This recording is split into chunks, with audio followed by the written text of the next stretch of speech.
Hello and welcome back to Please Welcome.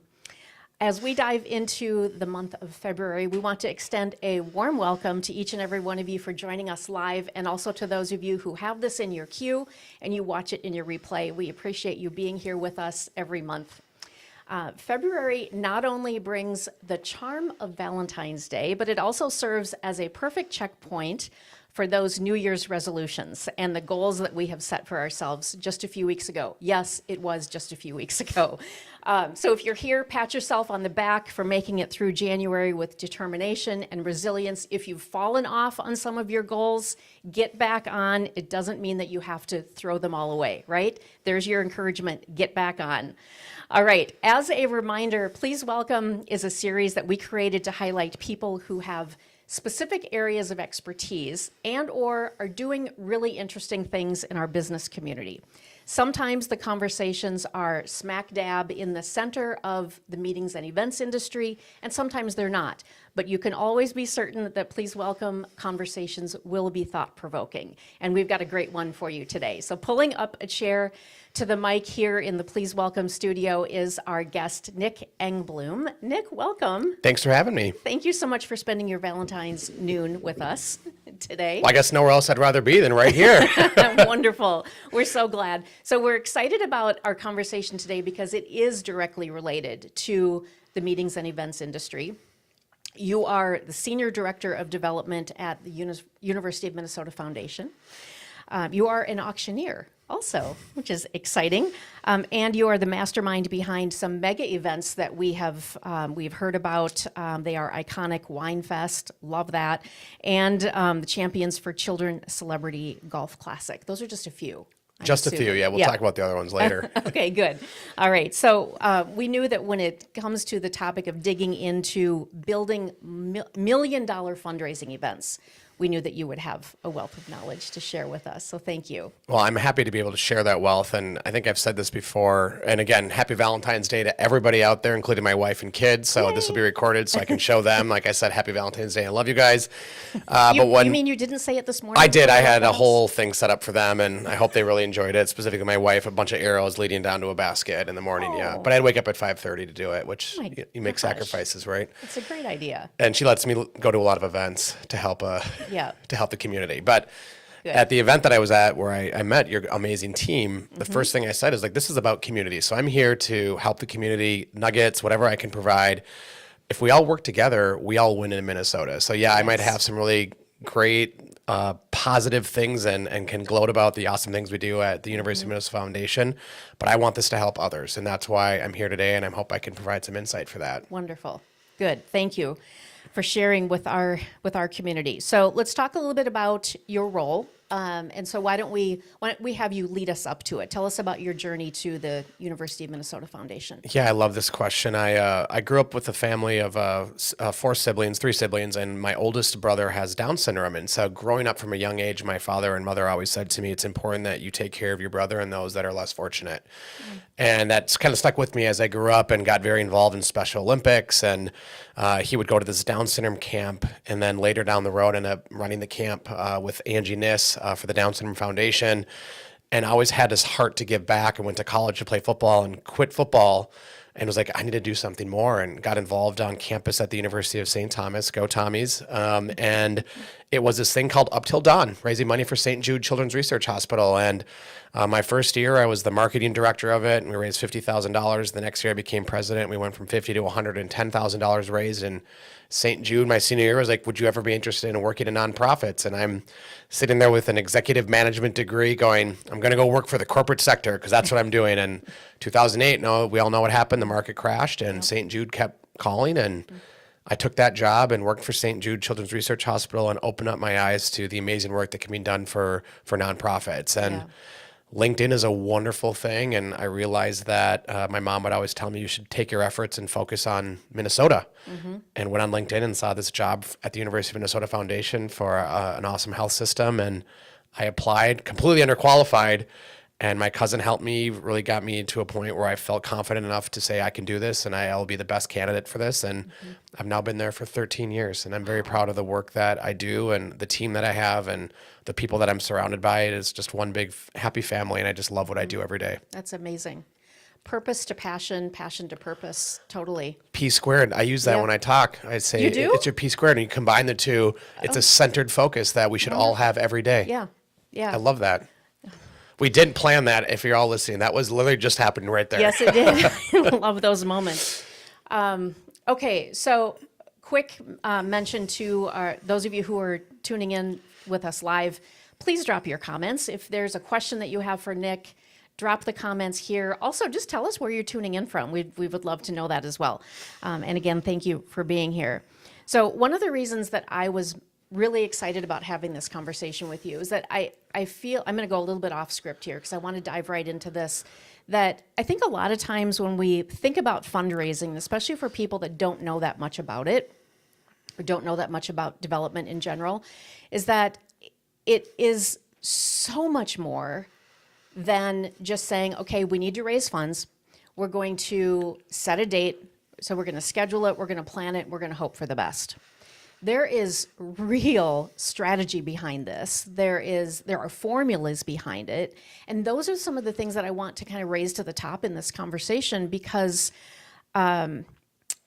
you have that expertise and you need to have that expertise on your team when you're planning a fundraising event, right? Yeah. Tell us a little bit about that. So my specific role when I came in was to really engage the corporate and community sector to get involved more with children's health and research at the University of Minnesota. And that was going and building relationships. And I think that's where it has to start. We've got these awesome events. And I I say this all the time. Events are the front porch to major gifts or to more sponsorships or more partnerships. Events open the door to individuals, corporations, community partners that know nothing about your organization. Mm-hmm. They get to show up and say, what is this? And then learn about the cause. But it starts by getting involved. It starts by having conversations in the community. So by raising money in the corporate sector, professional athletes, the restaurant industry, I get to meet so many amazing people and then say, hey, by the way, we've got these awesome events called WineFest, Fashion Fest, Champions for Children, a Golf Classic, and Diamond Awards now, and say, what are you passionate about? And let's find something there that fits you. Mm-hmm. Once you get past that transactional introduction, you create a relationship, you create a friendship, and they can trust you. They can trust you with their money, their resources, their community, and the door is open. But they have to trust you, and it builds that. I think in nonprofit fundraising, we see a lot of turnover and a lot of donors and a lot of community members, like it's just another person asking me for something and they're going to be gone in the next year. And it was important for me to get to know that person, get to know that company, get to know that brand. How can we engage you, but thoughtfully do it and not just make this a transaction that happens every year and then we'll see you next year. Right. Yeah. So important. So talk a little bit about some of the key elements that you're thinking about, that you're considering when you're planning an event, fundraising event? You know, one thing that we do as a team is we look across the country and we look at trends and we look at things that are maybe new to the market, things that we haven't thought about. And it's not that we're going to steal them, but we're going to take them and say, how do we make it a Minnesota style event or a Minnesota style product? We take what we know best. We take our event and we peel it back and say, we can't always have the same thing every single year because that donor, that sponsor gets fatigued. Mm-hmm. They go to so many events. And so why should they come back to our event every year? Yeah. So we put our research in. So let's use WineFest as an example. WineFest used to be a 2-day event. It is now a 4-day event and it hits different crowds, different days, different demographics. And we took that from an event in California in Napa Valley. We've taken it from an event in Florida where we saw people coming at a smaller venue with high wealth donors saying, we want something a little more intimate. Mm-hmm. And we've now grown these into more events that are for different demographics of people. I also make this very clear that it is important that you take your events and you look at them and say, we need to reset every 5 years, 5 to 7 years, because otherwise those are the events that you see start to do this, plateau, and then they say, do we do this again or do we just call it quits? And so we've reset our events every 5 to 7 years, and that allows our sponsors to get excited about what can I sponsor? What are you doing new? And that's what we're doing is constantly researching the market to figure out how can we separate our events from the others that the sponsors want to come to or the partners want to buy tickets to. Yeah. And that's easier said than done, isn't it? Oh, it's painful because I think people need to understand that everything costs more money every year. And that's not because people are feeling greedy. It's because it's the market being set, right? Coming out of COVID, I mean, we had no events and people were excited to spend money, and now we're seeing it again. Cost of food is up, cost of rentals is up. And as a business partner in Heroic, you also have to make money in this, right? And so in order to reset, you have to have those hard conversations with your boards, your committees. We can't do these things unless we raise our prices or unless we bring our sponsor dollars up, or we can't bring in that production again. Right. We have to take a step back. People are, I feel like we have this conversation a lot, that we have to acknowledge the fact that it becomes harder and harder every year to surprise and delight people, because we've kind of seen everything. So it is important to make sure that you're brainstorming and make sure that you're coming up with new and different ideas so that people do feel like they're having a different experience each time. From a production standpoint, let's just touch on this a little bit. Sometimes, people might walk into that fundraiser and feel like, wow, you guys really spent a lot on the production of this. And that can come across as sort of a negative. Like, are you spending your money where it should be?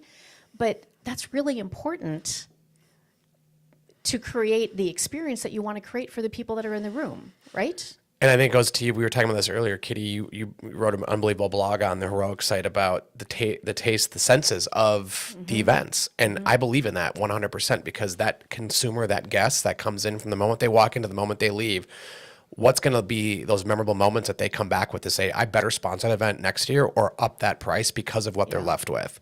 So there's two levels that I always say. Either you spend more money to make more money, right? And not everyone can do that. So, I'm speaking on behalf of our great University of Minnesota backing us, and we have really great sponsors and supporters. But there's also ways to do this where you can make great, meaningful relationships in this community with production partners, with restaurant industry partners, where it's okay sometimes to say to them, in order for us to take it to the next level, I would love for you to be an in-kind donor. And you trust me because I've worked with you for the last 3 years. You know that I'm not going anywhere anytime soon. I mean this, that you're important to us. Would you knock this down 20,000 and we'll still bring that same value? And I think people are too afraid sometimes to have that conversation. And one, because they haven't built the relationship yet, right? Or two, they're just head down. We got to get to the event. We got to raise the money and we'll figure it out next year. And I think you either spend the money to make the money or you really think about thoughtful relationship building to make those hard asks become reality. Yeah, that's partnership versus engaging with vendors. Correct. Yeah. So I think it's always really helpful to share very specific examples if you can.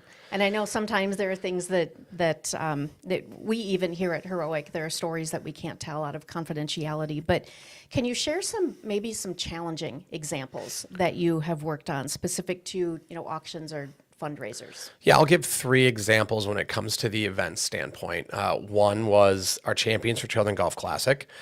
It was primarily a industry-focused golf tournament where it was like pay to play, and then you would hope that these partners would be giving money in hopes to get business, right? And we said, we're going to change this, and we've always had a celebrity hosting it. Said, we're going to make this about our community sponsoring it, not just people that are builders, contractors, and we love them. We want them involved. So when Kyle Rudolph was the anointed heir from Steve Hutchinson and John Sullivan from the Vikings, we sat down with him and said, if we're going to do this, we're going to reset this event. And that was it. We're like, it might hurt a lot this year because we have to build the vision. I said, we're going to go get the best celebrities that we've ever gotten. We're going to go get the best sponsors. And he's like, I'm going to work for you and with you to make this happen. And we spent money, and golf tournaments are 50-50 and you break even, but we had Darius Rucker. We had these Barstool Sports guys in town who hadn't hit their peak yet. We had Larry Fitzgerald Jr., and these people showed up and they were like, what just happened to this golf tournament? And now it is, I would say, one of the more sought after charity golf events because of the value of what we brought to it. Shopping experiences, giveaways, celebrities. It's become this, we can't even push a sponsor package out because it's already sold out, right? And that reset was so painful. Like, we're going to have to do this, right? Yeah. What was painful? Knowing that there would be partners that we're going to probably have to price out, right? Because there were this, for many years, like this price point is kind of a steal. And in order to be competitive in this market, we're going to have to bring the prices up. Yeah. We're also going to have to start asking new sponsors, and that's going to weed out partners that just are like, this doesn't make sense for me anymore. This isn't about that. If I sponsor this, I get business at XYZ place. This is about charity, right? And that's what we're trying to show here. Yeah. And we're grateful, like Huntington Bank, it was TCF. Huntington purchased TCF, and Huntington still is the lead sponsor of that event because they believe in the cause. And that's what we wanted to show. And that painfulness that year, it's going, I hope this works. You look back and think, oh, it was the best decision we ever made for that golf tournament, right? Yeah. So that was huge for us. Wow. WineFest is a massive beast. It's a lot. And COVID really was something, we all went through it. You know, those WineFest at home, the digital events, the at-home events. Coming out of that, we're going to have our first in-person event again in July of 2021 when that was. And we were ramping up. We had all these winemakers flying in from all over the country from the good of their heart, donating their wine. These sponsors are ready. People are pumped up. And we get a phone call, and as should have been, that the Delta variant is coming, and it's actually hitting our market right now, and WineFest is canceled. This was the night before the event was going to go live at the depot. Food already done, paid for, and we sat there and said, we can make this a woe is me moment, or we can turn this around. And we're going to take everything that we have and we're going to re-engage it right into our community that needs it. We worked at the depot, and those meals got served to the homeless community in downtown Minneapolis. We made sure that our sponsors' dollars were still felt. We did a video that night thanking them all for being involved and hope they'd come back. We still asked if they would flip their money to in-kind / 100% tax-deductible gifts to go to the hospital, which still needed the money.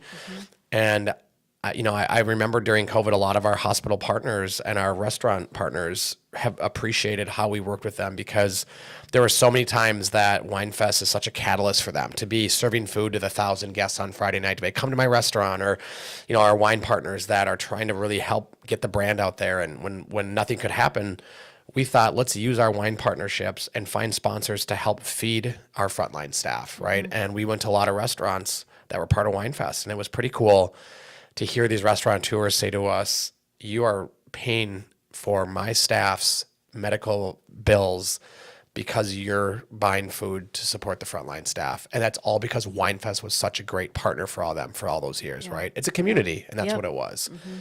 But that was a hard thing to stomach, the hundred thousands plus of dollars that just kind of went away. And, we're grateful to have the U of M to support us, but that was people in town flying in that paid for flights to be here and having to send an email saying we're canceled. That was hard, but we pivoted and we made the best of it. Yeah. Heartbreaking, and yet the outcome was so amazing. Yeah. And then the Fashion Fest one I can go quick on too. Sure. We were Wine Women in Shoes. We started this. My Elizabeth Patty, my boss, who's one of the best in the business, her and I said, let's bring this event. And we worked with a lot of really influential people.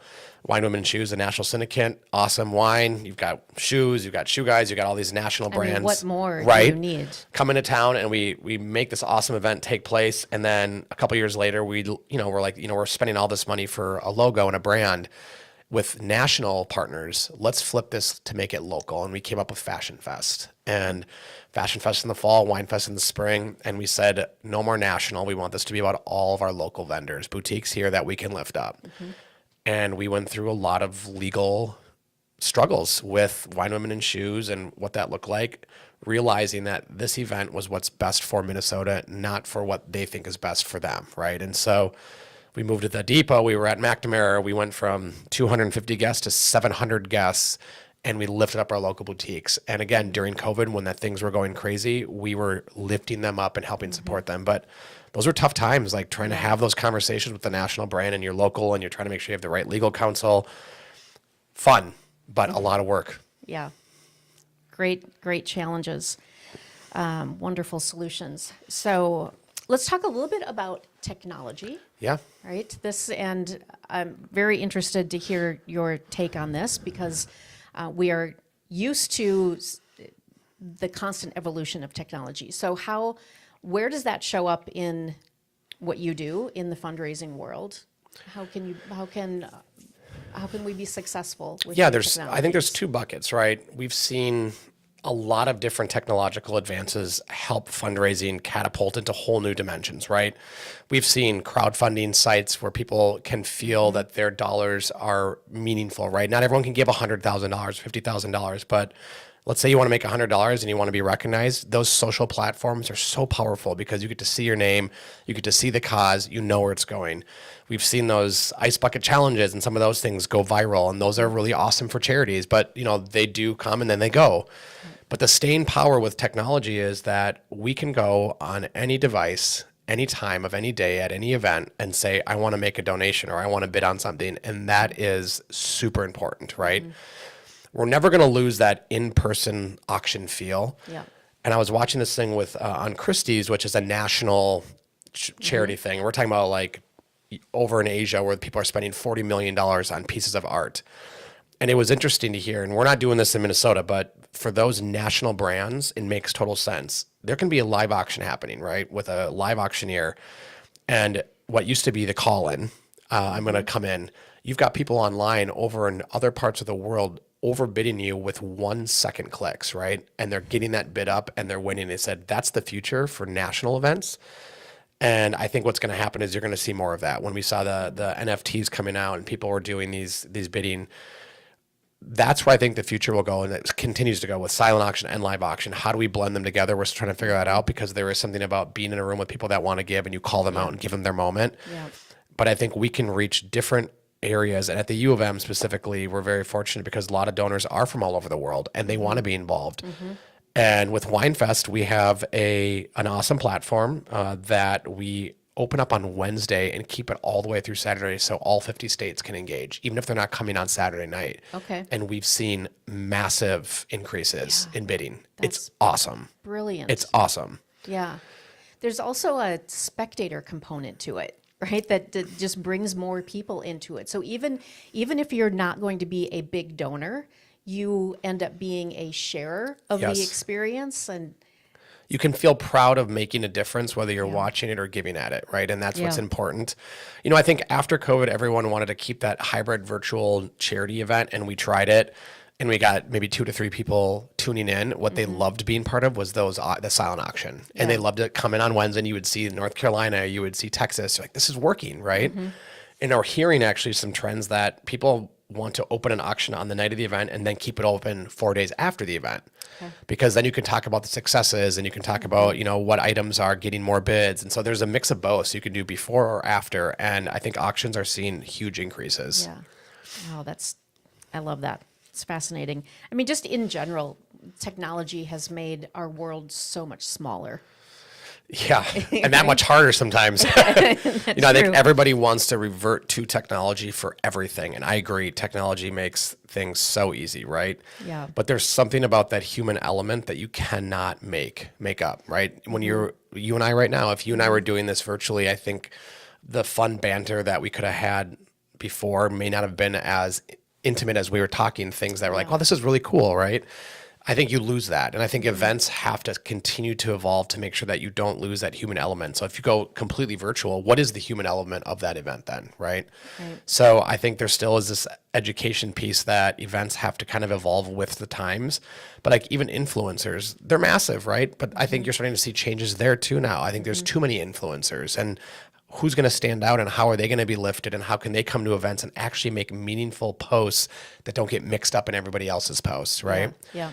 It's just a wild time to be doing what we're doing because I think everything with technology has a platform. Yes. It truly does. Yeah. Yeah, I'm fascinated by the whole influencer marketing rise.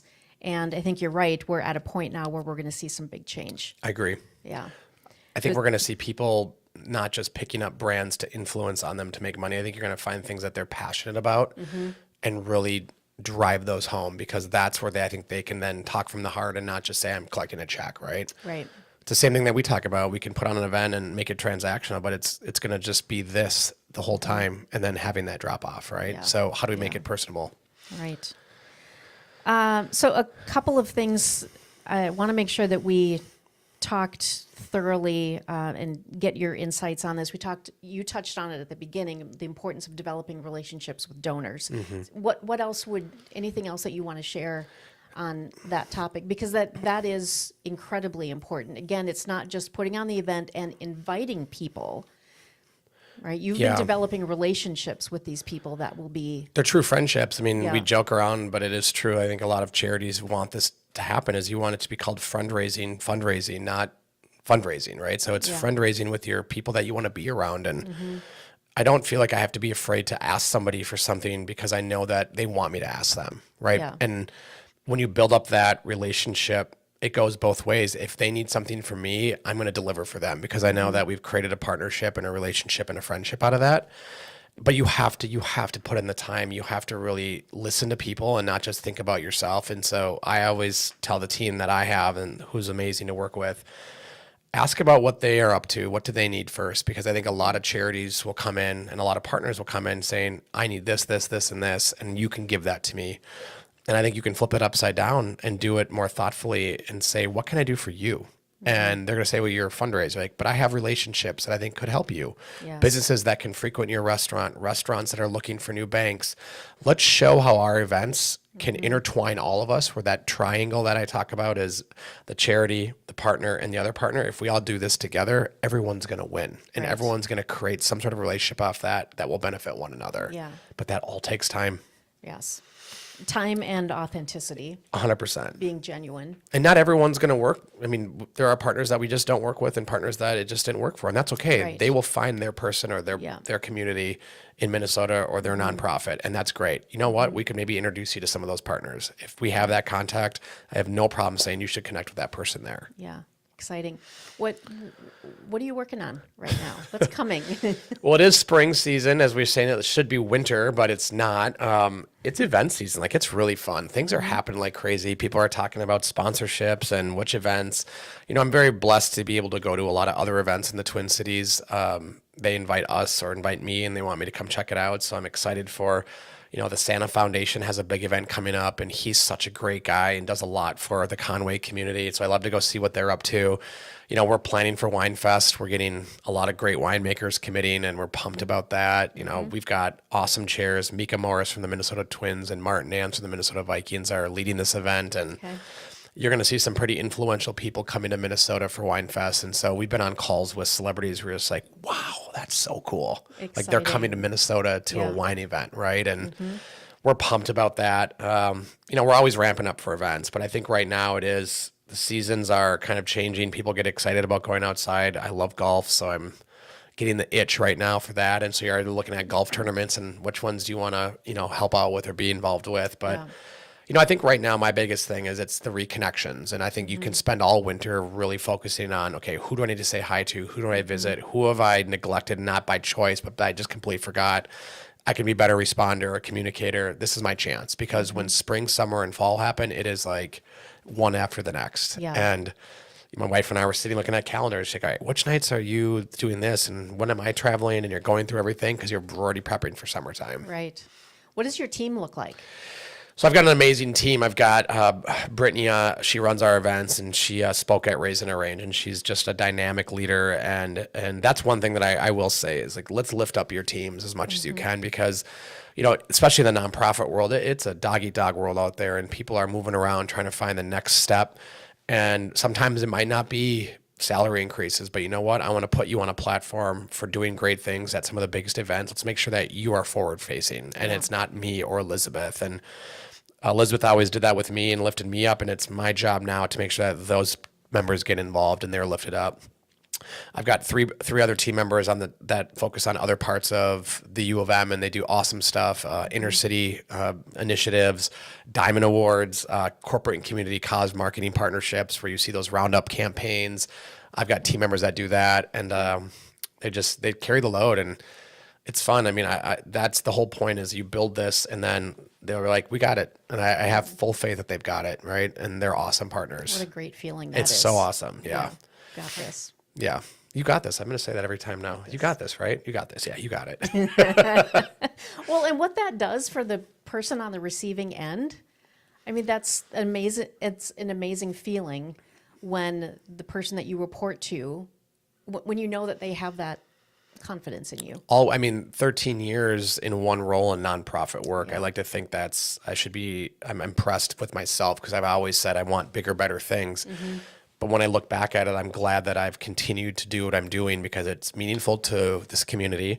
I have an amazing leader that supports me and says, I've got your back no matter what. And when family things pop up or personal things, I can be honest with her, and that's important. And that is where I tell my team the same thing now. Like, I want to make sure that personally you're taken care of and professionally you're taken care of, because if it's just about work, we're going to burn each other out. So if you've got something that you need to talk about, my door's open. And I want to make sure that you take care of yourself, whether it's mental health, whether it's personal reasons, that I got your back. And you can kind of see how the domino fell, and we're all still together, which is awesome. And having my boss still there for 26 years, she's been working at the U of M. That's great. Pretty cool. Yes.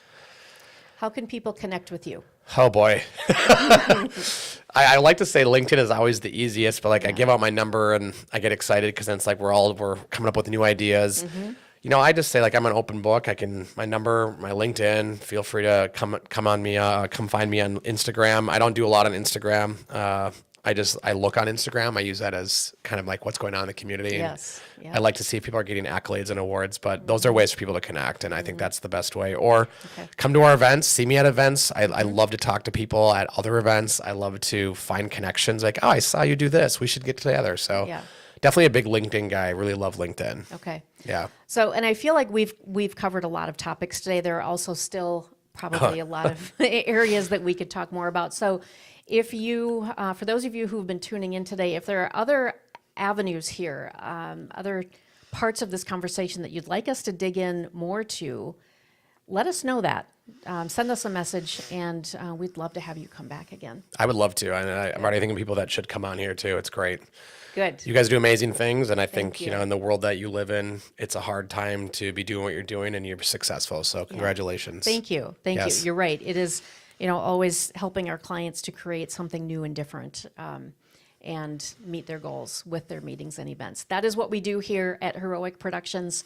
If you would like to know more about us, please reach out to me. You can reach me at also on LinkedIn, but my email address is here on the screen as well. So with that, I think we will wrap for today. Thank you so much. Thank you, Kitty. It was Appreciate awesome. it. Appreciate Look you. forward Yeah. to staying in touch For sure. And working together. I want to give a quick shout out as well on this day to McKenna LaFave, who is our producer on this, on Please Welcome, Miles Kipper, who also helps on the production side as well. You guys, we couldn't do this without you, so thank you, my friends. All right, and with that, we will see you in March. I believe our date for March is March 12th. We will be here with Heather Boschke, and we're going to learn a little bit about what she's doing as well. Wonderful, talented woman in our community.